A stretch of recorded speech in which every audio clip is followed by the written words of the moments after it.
Assalamualaikum warahmatullahi wabarakatuh. Halo semuanya, perkenalkan saya Resa Yolanda, perawat ahli pertama dari Rumah Sakit Dr. Muhammad Hussein Palembang.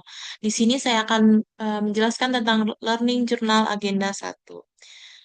Materi kita dari agenda 1 ini ada tiga, yaitu satu, sikap perilaku bela negara, yang kedua, analisis isu kontemporer, dan yang ketiga, kesiapsiagaan bela negara. Yang pertama, wawasan kebangsaan. Wawasan kebangsaan adalah cara pandang bangsa Indonesia dalam rangka mengelola kehidupan berbangsa dan bernegara yang dilandasi oleh jati diri bangsa atau nation character dan kesadaran terhadap sistem nasional atau national system yang bersumber dari Pancasila, Undang-Undang Dasar Negara Republik Indonesia tahun 1945, NKRI, dan Bhinneka Tunggal Ika guna memecahkan berbagai persoalan yang dihadapi bangsa dan negara demi mencapai masyarakat yang aman, adil, makmur, dan sejahtera. Ada 4 konsensus dasar. Yang pertama yaitu Pancasila, yang kedua yaitu Undang-Undang Dasar 1945, yang ketiga yaitu Bhinneka Tunggal Ika, yang keempat yaitu Negara Kesatuan Republik Indonesia. Adapun atribut kenegaraan kita yaitu ada 4. Yang pertama adalah bendera merah putih, yang kedua bahasa yaitu bahasa Indonesia, yang ketiga adalah lambang negara yaitu eh, Garuda Pancasila, yang keempat adalah lagu kebangsaan yaitu Indonesia Raya yang diciptakan oleh Wage Rudolf Supratman. Lalu bela negara. Bela negara adalah tekad, sikap, dan perilaku serta tindakan warga negara, baik secara perseorangan maupun kolektif, dalam menjaga kedaulatan negara, keutuhan wilayah, dan keselamatan bangsa dan negara yang dijiwai oleh kecintaannya kepada negara, Kesatuan Republik Indonesia yang berdasarkan pada Pancasila dan Undang-Undang Dasar Negara Republik Indonesia tahun 1945, dalam menjamin kelangsungan hidup bangsa Indonesia dan negara dari berbagai ancaman. Hal ini tercantum pada pasal 1 ayat 11 Undang-Undang Dasar Republik Indonesia nomor 23 tahun 2019 tentang pengelolaan sumber daya nasional untuk pertahanan negara. Terus tuh ada nilai dasar bela negara, yaitu ada 5 ya. Yang pertama cinta tanah air, yang kedua sadar berbangsa dan bernegara, yang ketiga setia pada Pancasila sebagai ideologi negara, yang keempat rela berkorban untuk bangsa dan negara, yang kelima kemampuan awal bela negara. Materi yang kedua yaitu analisis isu kontemporer. Apa sih analisis isu kontemporer itu? Analisis isu kontemporer adalah upaya yang dilakukan untuk mengetahui suatu pokok persoalan yang terjadi pada masa sekarang atau menjadi trending topik pada saat ini. Jadi solusi penyelesaiannya harus sesuai dengan masa sekarang, yaitu masa modern. Ada 4 level lingkungan strategis. Yang pertama adalah individu atau individual. Yang kedua ada keluarga atau family. Yang ketiga adalah masyarakat atau society. Yang keempat adalah dunia atau global. Adapun isu kritikal dibagi menjadi 3, yaitu isu saat ini, yaitu isu yang sedang berkembang saat ini dan menjadi potensi yang sangat hangat dibicarakan dan harus membutuhkan penanganan segera. Yang kedua yaitu isu berkembang, yaitu isu yang perlahan-lahan muncul nih ke publik yang ketika tidak segera dikendalikan atau ditangani, itu bisa menjadi suatu persoalan yang besar seperti itu. Yang ketiga yaitu isu potensial. Isu potensial adalah isu yang belum muncul ke publik, tetapi jika isu ini tidak kita awasi, itu bisa menjadi suatu masalah di masa depan.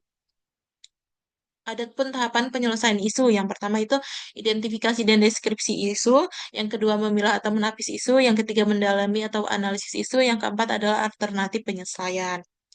Yang pertama adalah identifikasi dan deskripsi isu, yaitu salah satu adalah environmental scanning, yaitu kita harus peka dan peduli terhadap tuntutan atau kondisi lingkungan kita di sekitar, yang di mana kita di sini diminta untuk bisa berpikir kritis sehingga kita bisa melihat gap atau kesenjangan antara kondisi yang seharusnya dengan yang nyata terjadi atau masalah seperti itu. Di mana identifikasi dan deskripsi isu ini harus memuat yaitu data, fakta, dampak, pihak-pihak yang terlibat, serta visualisasi. Lalu yang kedua, memilah atau menapis isu atau teknik APKL. Ada dua teknik ya. Yang pertama teknik APKL, yang kedua teknik USG. Yang pertama itu teknik APKL. Yang pertama itu A, aktual, yaitu benar-benar terjadi dan sedang hangat dibicarakan dalam masyarakat. Yang kedua, problematik atau isu yang memiliki dimensi masalah yang kompleks nih, sehingga perlu dicarikan segala solusinya. Yang ketiga, kelayakan atau isu yang menyangkut hajat hidup orang banyak. Yang keempat, kelayakan atau L, isu yang masuk akal dan realistis serta relevan untuk dimunculkan. Eh, dan kita harus memecahkan permasalahannya. Yang selanjutnya yaitu teknik USG yang kedua. Yang pertama U atau urgensi, yaitu seberapa mendesak suatu isu itu harus dibahas, dianalisis, dan ditindaklanjuti. Yang kedua yaitu seriousness atau seberapa serius suatu isu harus dibahas dikaitkan dengan akibat yang ditimbulkan. Yang ketiga yaitu growth, seberapa besar kemungkinan memburuknya isu tersebut jika tidak ditangani sebagaimana semestinya. Yang ketiga, mendalami atau analisis isu. Sebenarnya untuk kita bisa menggunakan beberapa cara, yaitu teknik SWOT, bisa juga fishbone, seperti itu. Atau 5 why dalam mendalami atau analisis isu ini. Tapi di sini saya mengambil contoh yaitu fishbone. Di sini kita bisa melihat penyebabnya ya, bisa penyebabnya dan mengapa itu bisa terjadi seperti itu, sebab akibat. Lalu yang keempat yaitu alternatif penyelesaian isu. Alternatif penyelesaian isunya ini bisa kita jabarkan, lalu bisa kita lihat, kita buat tahapan setiap alternatifnya itu bagaimana saja, lalu hasil yang kita harapkan dari setiap alternatif yang ada dan para pihak siapa saja yang harusnya terlibat dalam menyelesaikan isu tersebut.